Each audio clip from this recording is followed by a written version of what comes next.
우스갯소리 가운데 이런 이야기가 있습니다. 어떤 사람이 생활이 너무 궁핍해서 목돈이 한꺼번에 좀 생겼으면 좋겠다 이렇게 생각하고 복권이 당첨됐으면 좋겠다, 복권이라도 당첨됐으면 좋겠다 이런 생각을 했습니다.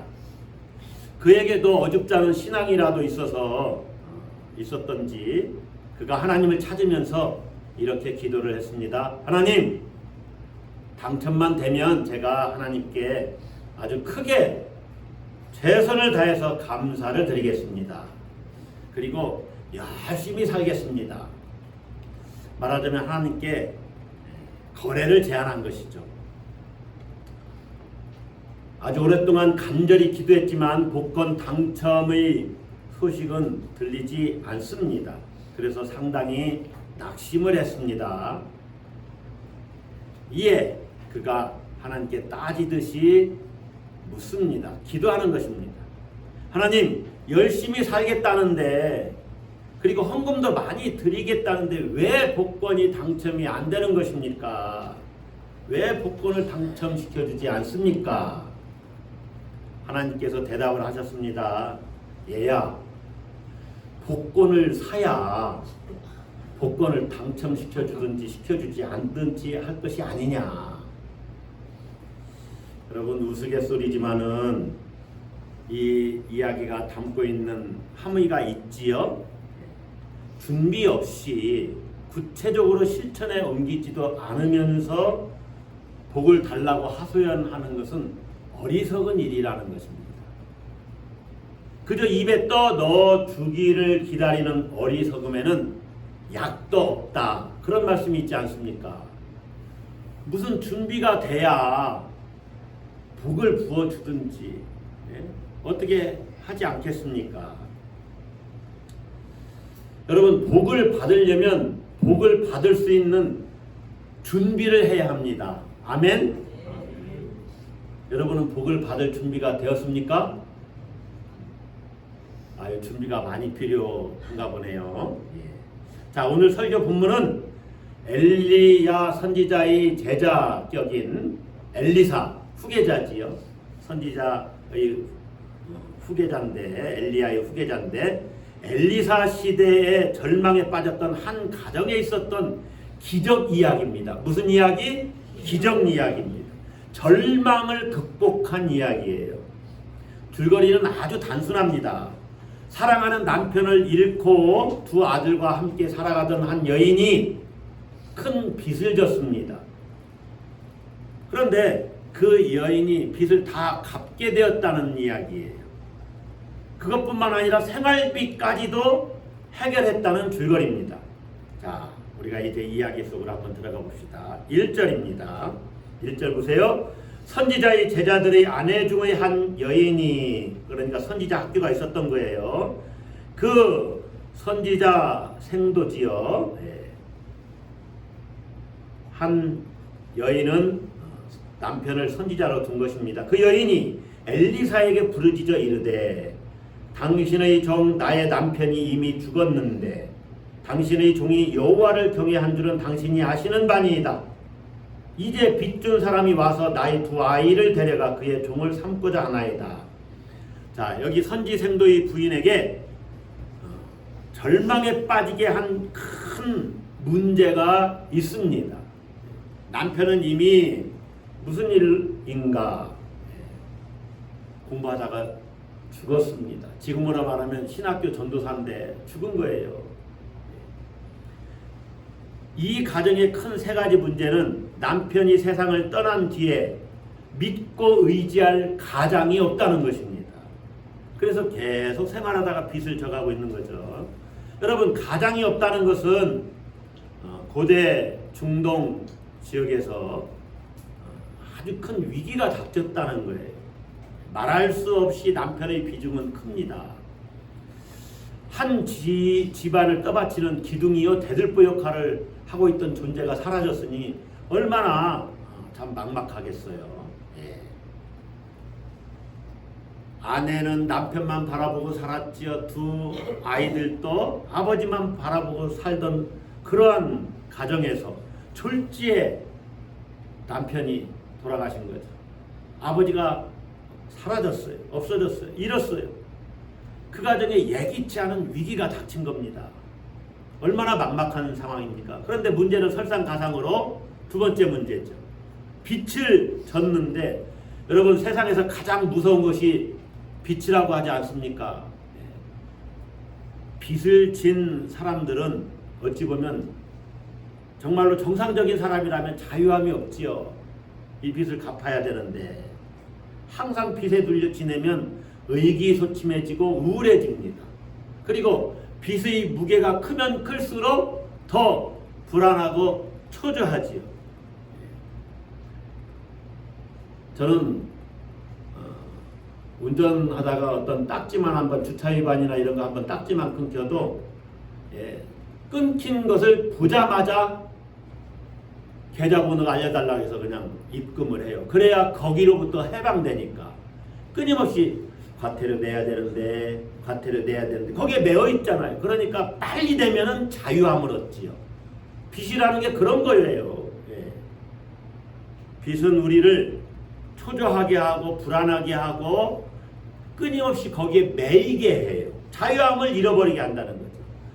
이 여인은 남편을 잃은 것만 해도 큰 슬픔인데 거기에 막대한 빚까지 졌습니다. 너무 안타까운 형편이에요. 세 번째 문제는 뭡니까? 이 빚으로 인해서, 이 큰 부채로 인해서 두 아들을 종으로 넘겨야 할 처지였다는 것입니다. 구약의 율법은 어떤 사람이 정해진 기간 안에 빚을 갚지 못하면 자기만이 아니라 자녀들까지도 그 채주에게 종이 되어야 되는, 노예 생활을 해야 되는 그러한 법을 합법화했어요. 여인은 집안 형편이 너무나 가난해서 도저히 빚을 갚을 길이 없어요. 오죽하면 이제 두 아들이 끌려가서 종이 될 형편이겠습니까? 이 가정에 남은 재산은 뭐냐? 2절에 보면 기름 한 그릇 밖에 남지 않았어요. 그것이 전부예요. 그러니까 빚을 갚는 것은커녕 먹고 살기도 지금 막막한 형편입니다. 그러니 여인은 생때 같은 두 아들을 꼼짝없이 채권자의 집에, 채권자에게 종으로 보내서 모슴살이를 시켜야 됩니다. 안식년이 오려면 7년 걸리잖아요. 7년 후에는 안식년이니까 최소한 6년은 이제 모슴살이 시켜야 하겠죠. 도저히 이 가정은 그 절망의 늪에서 빠져나올 그 길이 보이지 않는 겁니다.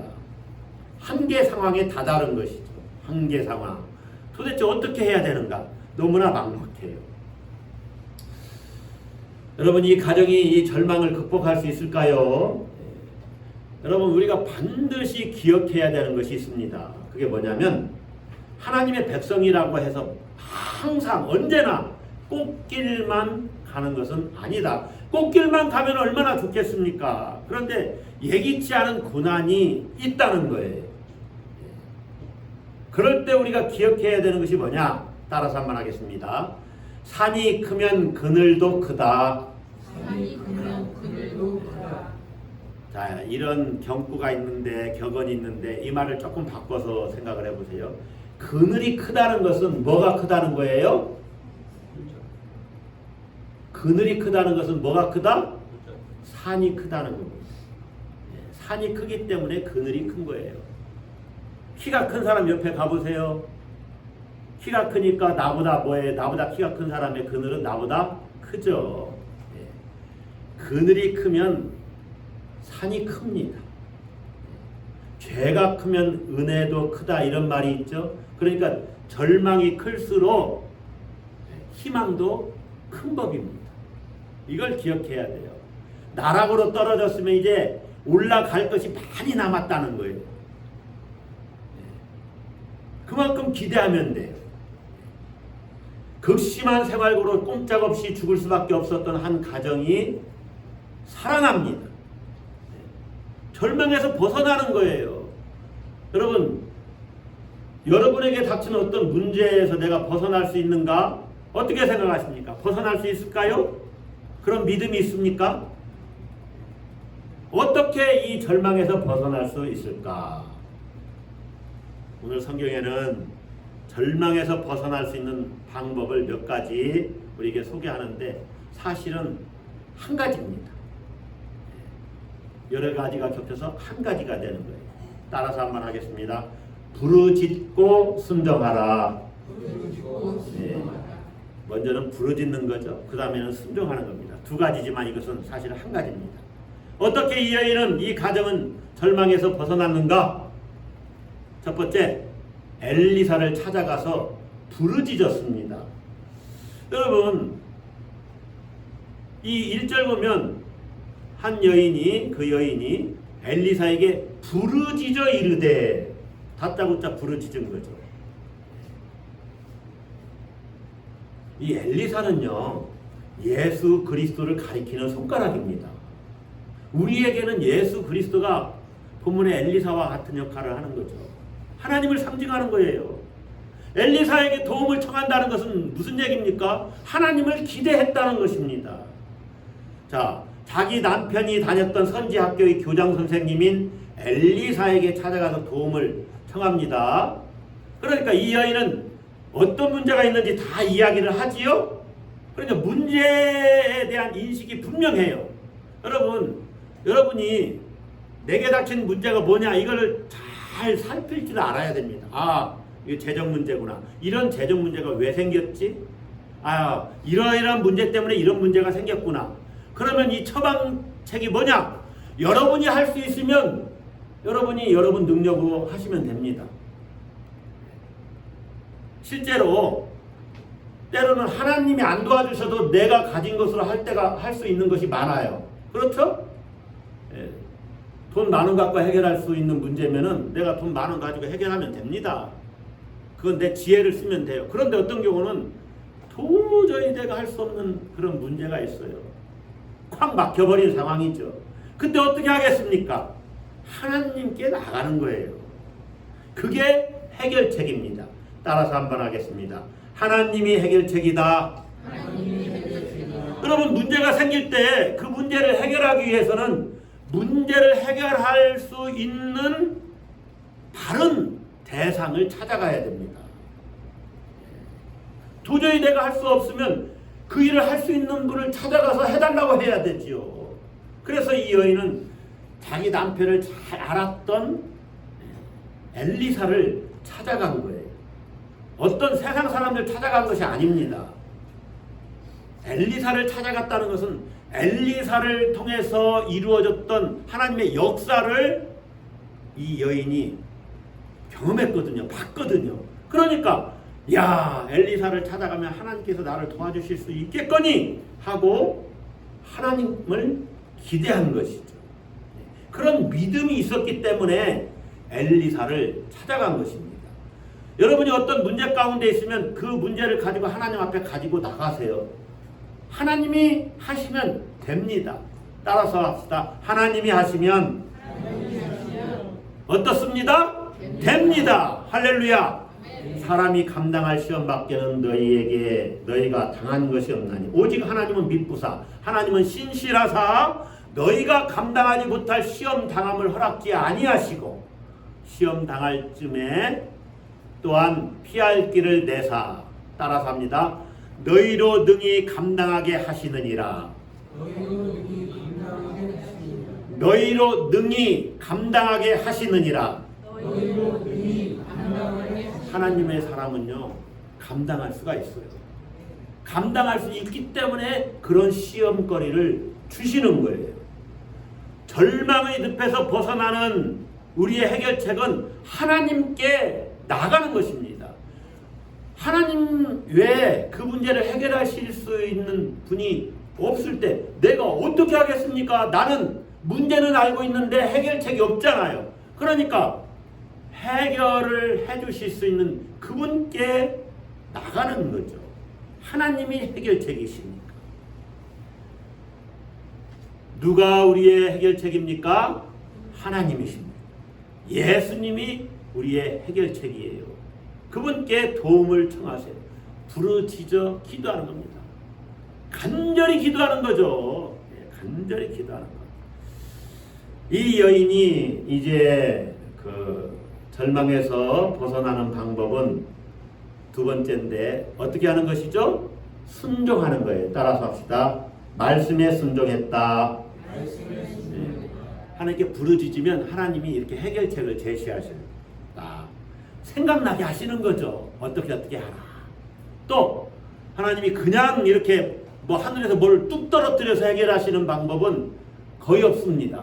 다 사람을 통해서 또 어떤 기회를 통해서 또 내가 가진 어떤 은사와 달란트를 통해서 그것을 가지고 하나님이 해결책을 주시는데 오늘 본문에서는 엘리사의 말씀을 통해서 여인이 이 문제를 해결하도록 하셨어요. 자, 2절부터 7절까지가 그런 내용이 나오는데 엘리사가 그에게 묻지요. 내가 너를 위하여 어떻게 해줬으면 좋겠냐.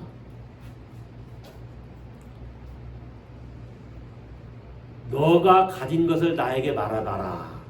여인이 뭐라고 말합니까? 우리 집에 기름 한 그릇 외에는 아무것도 없습니다. 그래? 그러면 너는 밖에 나가서 모든 이웃들에게 다니면서 빈 그릇을 빌려라. 그런데 적게 빌리지 말고 얼마큼 빌려라? 많이 빌려라. 따라합시다. 많이 빌려라. 그리고 너는 두 아들과 함께 집안에 들어가서 문을 닫고 그 있던 기름 한 병을 가지고 빈 그릇에 그 기름을 부어라. 그렇게 부어서 타는 대로 옮겨놔라. 얼마나 놀라운 처방전입니까? 그리고 이제 이 여인이 그렇게 했습니다. 두 아들과 함께. 그때 선지자에게 말하죠. 기름이 다 찼습니다. 모든 그릇에 기름이 찼습니다. 선지자가 말합니다. 너는 가서 기름을 팔아 빚을 갚고, 따라서 합시다. 남은 것으로 빚을 다 갚고 남을 만큼 되는 거예요. 남은 것으로 너와 내 두 아들이 생활하라. 여러분, 이 말씀 속에 놀라운 것들이 우리에게 이렇게 제시되는데 엘리사는요, 이 여인이 가지고 있는 그것을 가지고 돕고자 했어요. 엘리사는 죽은 자도 살리는 능력이 있는 선지자였습니다. 그런데 무에서 유를 어떤 것을 창조한 것이 아니라 이 여인이 가지고 있는 그것을 가지고 이 여인을 돕고자 했던 것입니다. 현재 가지고 있는 것이 지극히 작은 것이라고 할지라도 그것이 하나님께 붙들리면 놀랍게 쓰여질 수 있다는 것을 보여주고 싶었다는 것이죠. 여러분, 현재 여러분이 가지고 있는 그것이 뭡니까? 아주 작은 것이라도 하나님의 손에 들려지면 그것은 문제가 되지 않습니다. 하나님의 손에 들려지면 크고 작은 것은 문제가 되지 않습니다. 할렐루야. 예. 저에 대한 말씀이기도 해요. 하유, 나 같은 게 뭐, 이거는요, 자기를 때로는 비하하는 거예요. 또 하나님을 무시한 겁니다. 믿음 없음이에요. 믿음이 없어요. 내가 가진 작은 것을 내놓으면 하나님이 그것을 가지고 쓰신다는 거예요. 그것이 재물이 되었던, 지식이 되었던, 내 소유가 되었던, 내 달란트가 되었던, 내 시간이 되었던 아주 작은 것을 하나님께 드리면 하나님은 그것을 통해서 역사하신다는 것이죠. 하나님은 작은 것을 통해서 큰 일을 하셔요. 오병이어의 기적을 보세요. 보리떡 5개, 물고기 2마리. 얼마나 놀랍게 쓰임받았습니까? 그러니까 우리는 어떻게 해야 되냐? 내 작은 것을 통해서 하나님이 어떻게 역사하실까 잘 살펴봐야 됩니다. 중요한 것은, 따라서 하겠습니다. 소유가 아니라 순종이다. 내가 얼마나 많이 가졌느냐, 얼마나 조금 가졌느냐, 이것은 문제가 되지 않습니다. 문제가 되는 것은, 중요한 것은 내가 굳이 곧대로 말씀대로 순종했느냐, 이것입니다. 언제나 나를 살리는 것은 소유가 아니라 순종입니다. 할렐루야. 소유가 아니라 뭐라고요? 순종입니다. 그러니까 여러분 신앙생활은 뭐냐? 순종을 팍 결단하는 거예요. 신앙생활 하면서 제가 깨닫는 말은 그겁니다. 100% 순종하자. 여러분도 그렇게 결단하셔야 돼요. 100% 순종하자. 1% 불순종은 순종입니까? 전체적으로 볼 때 순종입니까? 불순종입니까? 불순종입니다. 조금의 불순종은 불순종이에요. 얘야 오늘 밥 여기 한 5병 되는데 너 다 밥 이렇게 뒤집어놔. 그런데 삽 2자루를 뒤집어 놓지 않았어요. 그럼 다 뒤집은 겁니까? 안 뒤집은 겁니까? 네, 2자루만큼 안 뒤집은 겁니다. 예. 자, 이 여인은 어떤 말씀에 어떻게 순종했는가? 순종의 모습이 3가지로 나타났는데 첫 번째는 빈 그릇을 많이 빌리는 것입니다. 무슨 그릇? 빈 그릇을 많이 빌려요.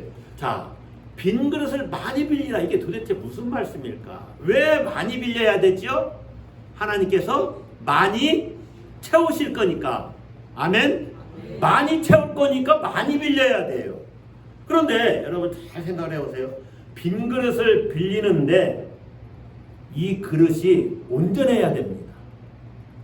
그리고 깨끗해야 됩니다. 깨진 그릇이면은 거기에 기름 다 부어도 깨졌으면 다 줄줄줄 새나가요. 흔히 하는 말로 뒷문을 막아라 이런 얘기가 있는데 여러분을 통해서 하나님이 놀랍게 역사하시려고 할 때 그릇이 깨져 있으면 안 돼요. 나라고 하는 그릇, 또 내 재물을 담는 그릇, 내 은사를 담는 그릇, 이런 것들이 깨져 있으면 안 돼요. 온전해야 된다 그 말이에요. 예배를 드릴 때도 죄송한 말씀이지만 예배 시간을 잘 지키세요. 시작하는 시간과 끝나는 시간을 잘 지키세요. 혹시 음식을 준비하러 가시는 분도 좀 늦게 먹어도 괜찮아요. 끝까지 축도까지 다 받고 나가세요. 그래야 깨진 그릇이 안 되는 겁니다. 저는 이것을 자주는 아니죠. 가끔 비유하는데 피자 한 판을 다 드려야 되는데 한 판 중에 이만큼 한 조각을 빼고 드려요. 온전하지 않은 거죠. 그릇은 빈 그릇이어야 되지만 깨끗해야 되고 깨지지 않았어야 됩니다. 빈 그릇은 겸손함을 뜻하는 것일 수도 있어요. 그런데 빈 그릇을 빌릴 때 많이 빌려야 돼요. 이 빈 그릇은요, 믿음의 분량을 이야기하는 것일 수 있습니다. 왜 그렇습니까?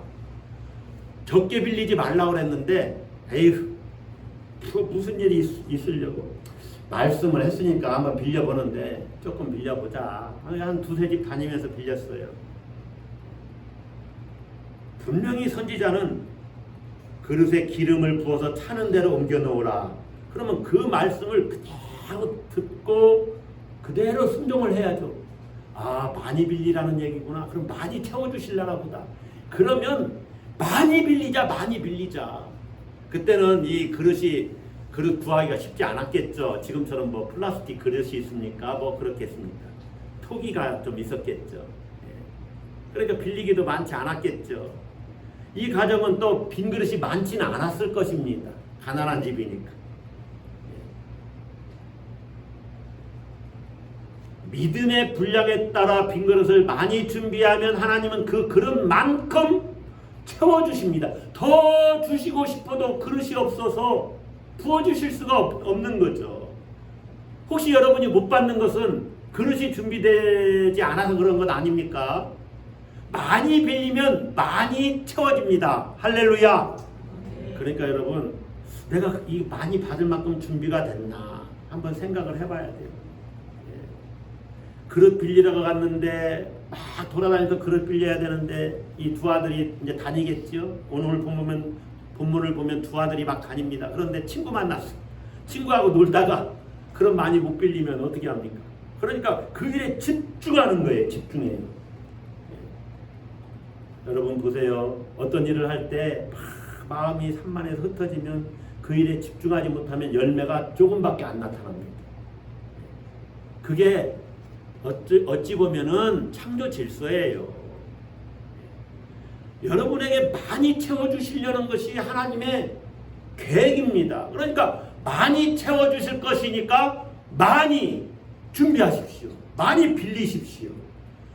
많이 준비하면 많이 받습니다. 아멘? 예. 저도 뒤늦게 지금부터라도 정말 지금부터라도 많이 준비하려고 그래요. 많이 준비할 겁니다. 아직도 살아갈 날이 한 60년 남았기 때문에 많이 준비할 겁니다. 여러분도 많이 준비하세요. 여러분 제가 60년 사나 안 사나 60년 동안 지켜보세요. 건강하게 살아야 됩니다.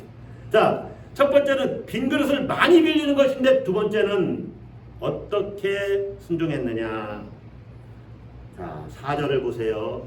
너는 내 두 아들과 함께 들어가서 문을 닫고 그 모든 그릇에 기름을 부어서 차는 대로 옮겨 놓으라 했죠. 근데 두 아들이 그대로 합니다. 5절에 여인이 물러가서 그의 두 아들과 함께, 이 함께라는 단어에 주목하셔야 돼요. 함께 순종할 때 역사가 일어나는 겁니다. 그릇을 많이 빌려야 되니까 온 동네를 다 다녀야지요. 사람들 이웃에 다녀야지. 모든 이웃에게 그릇을 빌리라 그랬으니까 이웃에 다니면서 아 이거 그릇 이거밖에 없어요? 조금 더 빌려주세요. 빈 그릇은 다 빌려주세요. 그러니까 여인과 두 아들이 함께 순종해야 됩니다. 일치된 순종. 일치된 순종. 어머니는 이 엘리사 선지자의 말씀에 순종했죠. 두 아들은 어머니의 말씀에 순종하는 겁니다. 어떤 문제를 해결하려면 일치된 순종이 필요해요. 따라서 합시다. 일치된 순종. 일치된 순종. 여러분 아들들이 엄마 왜 이런 걸 시켜? 아유 다른 사람한테 뭐 빌리는 거 다 쪽팔리란 말이야. 이렇게 하지 않았다는 거예요. 어머니 말씀에 순종했어요. 이게 평상시 이것이 훈련이 된 거죠. 그래서 정말로 우리 자녀들 또 여러분과 같이 사는 가장 가까운 배우자들은 아니죠. 쏘리 배우자들 아닙니다. 배우자입니다. 예.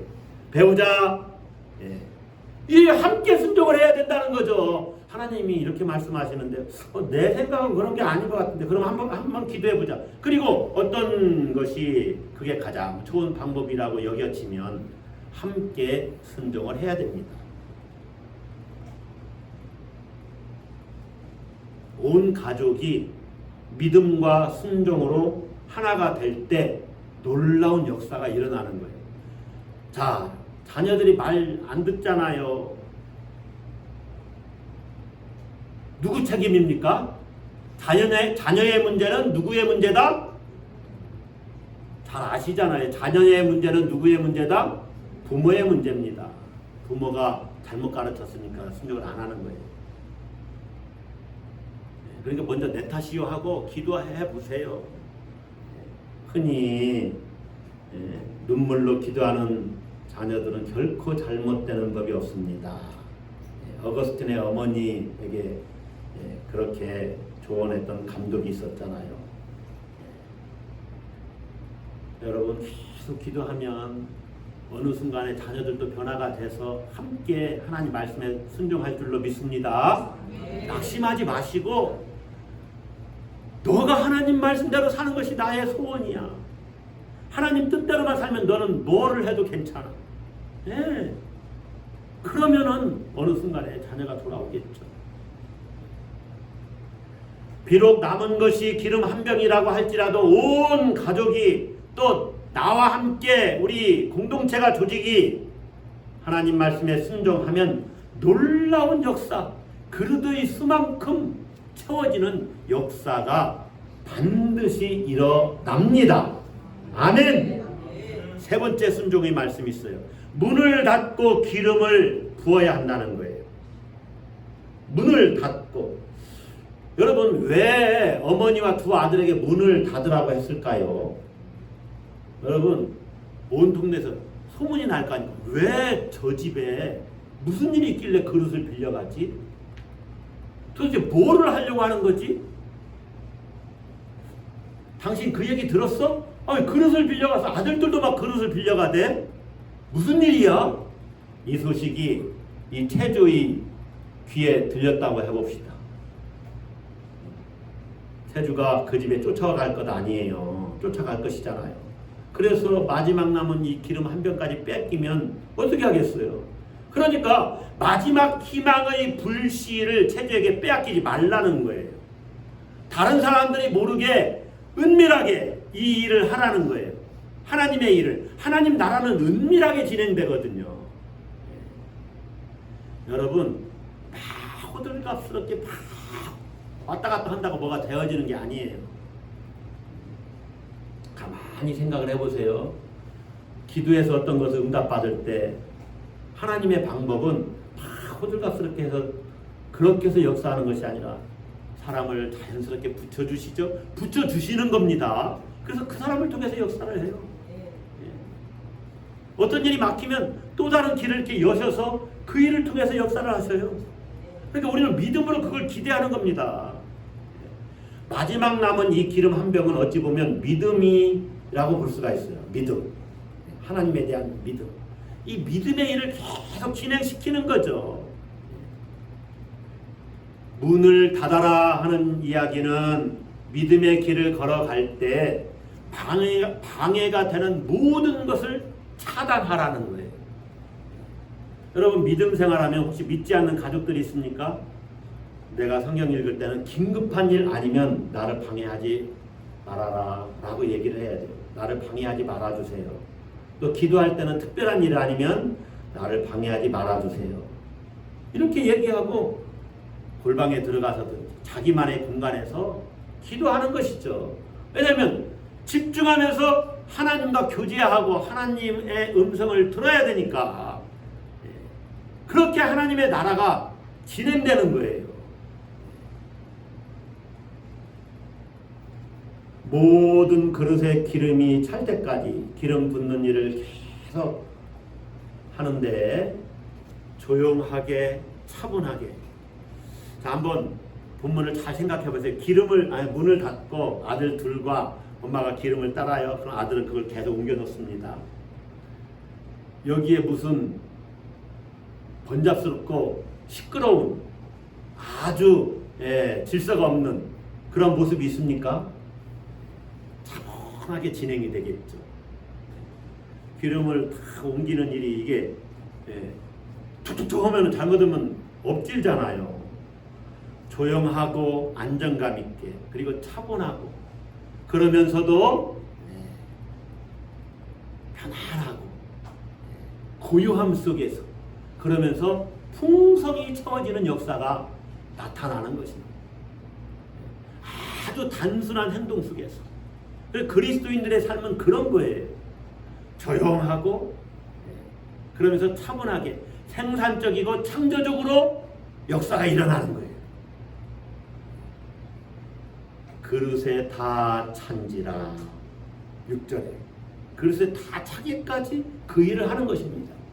여러분이 지금 하고 있는 그 일, 작은 일이라도 하나님이 기뻐하시는 일이면 계속 하십시오. 집중해서 안정되게 조용히. 호들갑스럽게 할 것도 없어요. 그러면 반드시 차고 넘칩니다. 할렐루야. 주의 말씀에 함께 순종하니 어떤 일이 일어납니까? 모든 빚을 갚고 두 아들과 함께 생활할 수 있을 만큼 충만하게 채워집니다. 넉넉하게 채워집니다. 여러분, 순종하면 채워집니다. 아멘. 순종은 기적을 낳습니다. 여러분, 어떤 일로 지금 낙심해 있어요. 최근 우리 교회 보니까 건강의 문제 때문에 기도하시는 분들 많이 계셔요. 또 여러 가지 어려움도 있어요. 각자가 다 알고 있고 또 여러 가지 확 막힌 상황도 있습니다. 그런데 여러분, 명심해야 되는 것이 있습니다. 그런 고난과 위기는요, 그 자체가 하나님의 계획은 아닙니다. 너희를 향한 나의 생각을 내가 아나니 따라서 하겠습니다. 평안이요 재앙이 아니니라. 너에게 미래와 희망을 주는 것이니라. 따라서 하겠습니다. 미래와 희망. 여러분 이런 말씀을 가지고 그 말씀에 자기를 복종시켜서 하나님 평안을 주시길 원하시잖아요. 저에게 미래와 희망을 주길 원하시잖아요. 그런데 지금 저는 재앙 속에 빠진 것 같아요. 어떻게 이 위기를 극복할 수 있습니까? 길을 가르쳐 주세요. 그리고 하나님이 여러분 생각을 주장하실 겁니다. 그 생각에, 그 주장에 순종하세요. 왜 그것을 내 고집으로 꺾으려고 합니까? 그러니까 역사가 안 일어나는 거예요. 사람들 눈치 보고 또 자기 자존심 세우고 그러니까 하나님의 뜻이 이루어지지 않는 것입니다. 잘못했으면 잘못했다고 용서를 구하고 배우자든지 자녀들에게도 용서를 구해야 돼요. 잘못했으면. 다른 사람에게도 손해 끼쳤으면 내가 손해 배상하겠습니다. 이런 용기가 있어야만 일이 이제 풀리기 시작하는 겁니다. 막혀있는 것을 내가 맡고 있으면서 다른 사람에게 도움을 청하고 그러니까 이게 뚫립니까? 안 뚫리지요. 하나님도 너가 작은 것을 내놔라 이렇게 말씀하시면 내놔야 됩니다.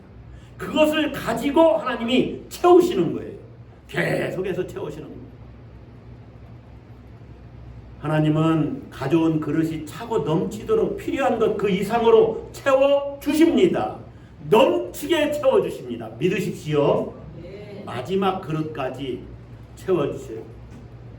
저는 최근에 마지막 그릇까지 차고 넘칠 때까지 나는 이 일을 하리라. 그런 것들을 많이 결단을 해요. 반드시 하겠다. 하나님 은혜를 구하면서. 부족하니까 은혜를 구해야죠. 그러면 하나님은 현재 문제뿐만 아니라 미래의 문제도 반드시 해결해 주십니다. 문제는 내가 이 순종할 마음이 있느냐, 내가 그릇을 준비하느냐, 그릇을 준비했는데 그 그릇이 깨끗하냐, 받을만하냐, 혹시 깨진 것은 없느냐, 나는 준비했는데 우리 가족 중에 누가 깨졌느냐, 그 그릇은 차고 넘치질 못하죠. 그런 것들을 다 봐야 돼요. 나는 준비됐는데 배우자가 자꾸 딴지 걸고 그릇 깨려고 하고 자꾸 방해한다. 그러면은 뭐 이혼할 수는 없으니까 도망가세요. 기도원이나 어디로 가서 잠깐 동안.